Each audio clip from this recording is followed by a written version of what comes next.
just wondering, like, you can actually win a car because of dancing. Again, it's influencing you. And you tell yourself that I can actually do this for the rest of my life. Let's talk a little bit more about this. If win a car competition. Yeah. It's going to be televised. It's going to actually recorded for TV.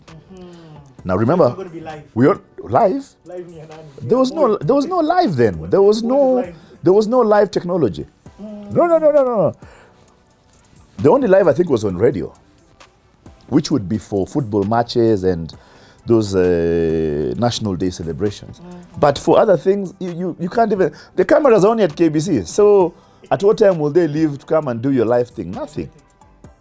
So everything is pre-recorded. Pre-recorded. Okay, so but tell me a little bit more. Were you part of this thing? Did you compete in it? No, my work, I'm just going to see because I love speakers, I love sound, I love everything. But something else happens. So during that time, I hear there's this artist coming in, and I'm like, I just want to go see. So I walked to KICC, which was the only place for doing shows. And there's a club called Kilimanjaro, which was opposite the city stadium. It was a warehouse which had been converted into a club or carnival. So I walk in there and I don't have the money to pay, 150 shillings to pay to go for a jam session. I don't have 500 shillings to pay to watch the show. So what do? I look for a way to get in. And that's why I always tell young people, whenever you ask me for an opportunity, you must be willing to do a couple of things. Number one, you should be able to sell to me value. What value do you bring? I mean, if I have money, I can afford the best that the market has. I don't necessarily need you. So I go early, and then I tell the guy who was there, and I could actually call him my godfather, is DS Njoroge. Is it DS from the show? DS 10,000 watts, yes. Wow. DS is the biggest and the oldest music promoter East Africa has had over the last 30 years. I hear by there is a time if you ever bring in an international artist. How will you bring him? You have to talk to him because he was the one with the contacts to the booking agents. And he's the guy actually who really ushered me into the Holy of Holies for promotion and music. Because I'd walk into KICC, I come in early, so I come in, let's say, in the morning. And I wait for him to show up, and then I ask him, can I help him carry some speakers, cables, or just do anything?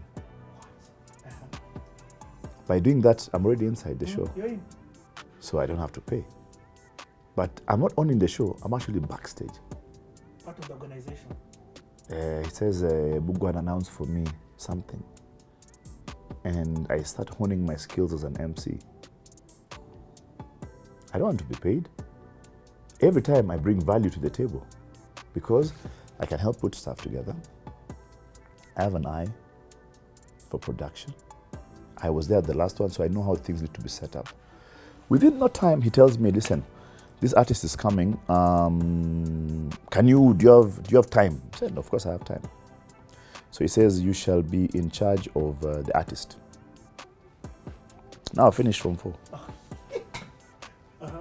So the artist comes, he's told, this is your guy. He goes to look for whatever he's looking for. So it's my work to take the artist around Nairobi. So I go, yes, I go with him to the clubs. I stay at the Hilton. You stay at the Hilton? Next to him. I mean, I've hosted everybody, Shaggy. Let me tell you a story. Wait, who is this artist first and foremost? No, you know Shaggy? Yeah, of course I know Shaggy. So who was that artist? Shaggy. The DS no, that was it was a ragamuffin artist. It was this, but think about it. Shaggy comes to Kenya. He's been here before. The show is sponsored by Pilsner. I think it was Mainak against show if I'm not wrong. So we at Hilton. It's the best hotel we have. Staying in one of the suites. And so guys are chilling, and then we go downstairs. We can't find Shaggy. We look everywhere. We can't find Shaggy. There are no mobile phones. Chaperone has lost the artist. Somebody says, I know where this guy is. There used to be a club called Princess on Tomboya Avenue. Then it was like the best we had the best pub. We go and find Shaggy seated on the counter. He knows the barman, he knows everybody, he's just sitting there chilling. It's happened twice. We've brought in Gregory Isaacs. That time the hotel is a Marbleac Hotel on River Road. So we are in the room and everything, and Gregory was like, he would like smoke up like crazy. So those bouncers felt hungry, so they left to go eat. They left him sleeping. They come back, we tear apart the hotel. Gregory Isaacs is nowhere to be seen. Down. Nothing, nowhere. Panic. Now, nowhere. Nobody knows where the guy is. So we're outside there. We both called the cops. We're waiting. We're looking around. Where is this guy? Where is this guy? We look down River Road. We see a big crowd coming with a guy in the middle.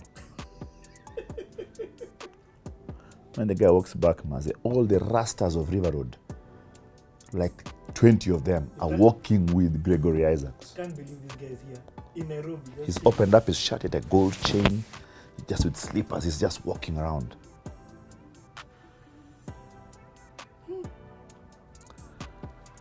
My latest show was last year, 4 days ago. UB40. UB40. Yes, my latest show this year. UB40. 2 years ago, they were here. Astro, the late, who just passed away, and the main man himself. And my boss, who it's his favorite group, calls me and asks me, are you sure they're coming? Are you sure this is UB40? I go like, yeah. He goes like, I must come for that show. Do you know what it feels like? Yeah, we saw those photos. For your boss to tell you he's coming for your gig. Bro, your boss is the president, so first... And not only your boss, the prezi. Yes. Do you know what kind of... I say by telling you that God has given me grace which very many people will never be able to experience or understand. And that's why for me, regardless of whatever anybody says, is that God has been good to me. The things that I have gone through or experienced, guys will never experience in their life. The prezi shows up for my show, man. He calls, goes like, listen, are you starting? I'm like, 8 sharp.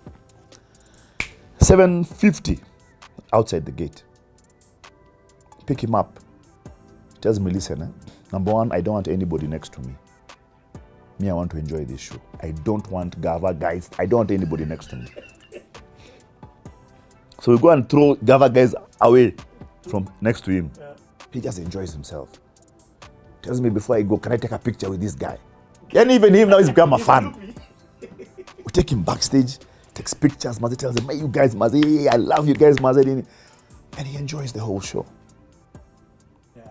For me, that's a dream. Like,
then the next day, he calls me. He goes like,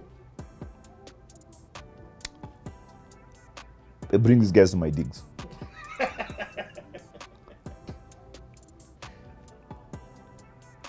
I go to the digs, we hang out with him and the group. And we hang out as just boys. Like, No he time just for- sits and is talking to ask them about this, asking them about that. They talk, and everybody. And for me, I think that was a great farewell for Astro. Now that he's gone, I've reminisced a lot about just the things we talked about, the grace, and also just that God chose me at that particular time to host that particular show. It's the first show in Kenya to start on time, end on time, and guests go home. They did 3 hours, finished exactly at 11, and the show was over. It's never happened before. Okay.